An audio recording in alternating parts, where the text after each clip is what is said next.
विकासपुर नाम के गांव में एक अन्ना सेठ रहता था। अपार धन होने के बावजूद भी वो लालची था। एक दिन नगर में एक चमत्कारिक तांत्रिक का आगमन हुआ। अन्ना सेठ को जब उन तांत्रिक के बारे में पता चला तो वो दौड़ा दौड़ा उनके पास गया। उन्हें अपने घर पर आमंत्रित करके उनकी अच्छे से सेवा की।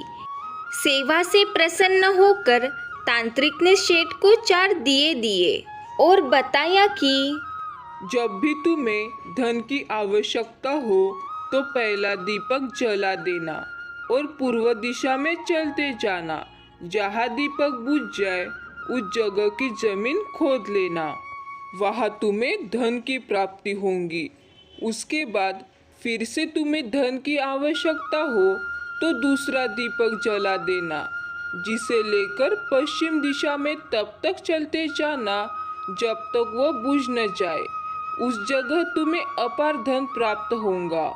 धन की तुम्हारी आवश्यकता तब भी पूरी न हो तो तीसरा दीपक लेकर दक्षिण दिशा में चलते जाना। जहाँ पर दीपक बुझे वहाँ की जमीन खोदकर वहाँ धन प्राप्त कर लेना और आखिरी वाले दीपक को तुम्हें अपने पास ही रखना है। इतना कहकर तांत्रिक अन्ना सेठ के घर से चले जाते हैं। तांत्रिक के जाते ही अन्ना सेठ ने पहला दीपक जला दिया और धन की तलाश में पूर्व दिशा की ओर चला गया। एक जंगल में दीपक बुझ गया। वहाँ की खुदाई करने पर उन्हें एक कलश प्राप्त हुआ। पहले दूसरे दिशाओं का धन प्राप्त कर लेता हूँ, फिर यहाँ का धन ले जाऊंगा।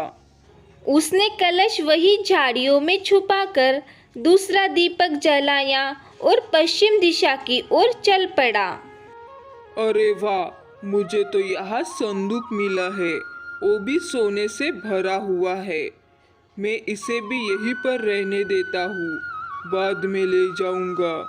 इतना कहकर अन्ना ने तीसरा दीपक जलाया और दक्षिण दिशा की ओर चल पड़ा। वो दीपक एक पेड़ के नीचे बुझा। वहाँ की जमीन खोदने पर अन्ना को एक घड़ा मिला। अब मुझे अंतिम दिशा में जाना होगा। उस जगह पर इस जगह से और भी ज़्यादा धन होगा जो तांत्रिक स्वयं रखना चाहता होगा। मुझे तत्काल वहाँ जाकर उस धन को अपने कब्जे में लेना होगा। उसके बाद सारा जीवन में ऐशो आराम से गुजारूंगा।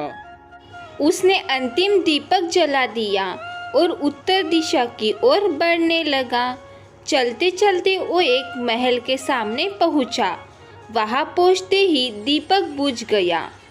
उसने महल का द्वार खोला और अंदर प्रवेश किया। एक कक्ष में उसे हीरे जवाहरात का भंडार मिला, जिसे देखकर उसकी आंखें खुली की खुली रह गई। और अन्य कक्ष में उसे सोने का भंडार मिला। अपार धन देखकर उसका लालच और भी बढ़ने लगा।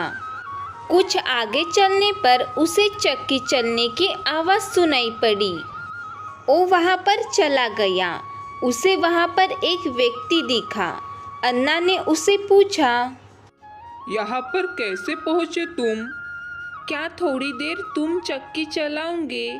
मैं थोड़ा थक गया हूँ, फिर तुम्हें बताऊंगा मैं यहाँ कैसे पहुँचा।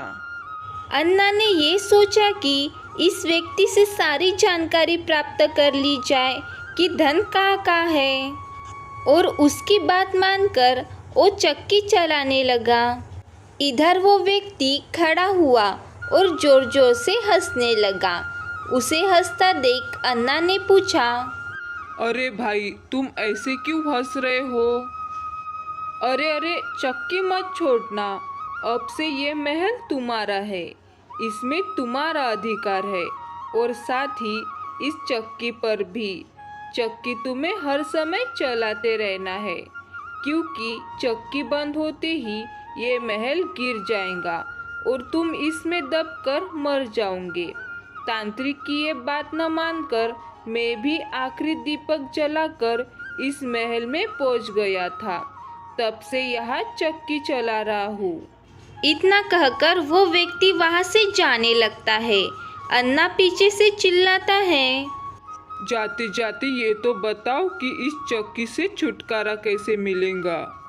जब तक मेरे और तुम्हारे जैसा कोई व्यक्ति लोभ में अंधा होकर यहाँ नहीं आएगा, तब तक तुम्हें इस चक्की से छुटकारा नहीं मिलेगा। इतना कहकर वो व्यक्ति वहाँ से चला जाता है। अन्ना चक्की पीसता और खुद को कोसता रहता था।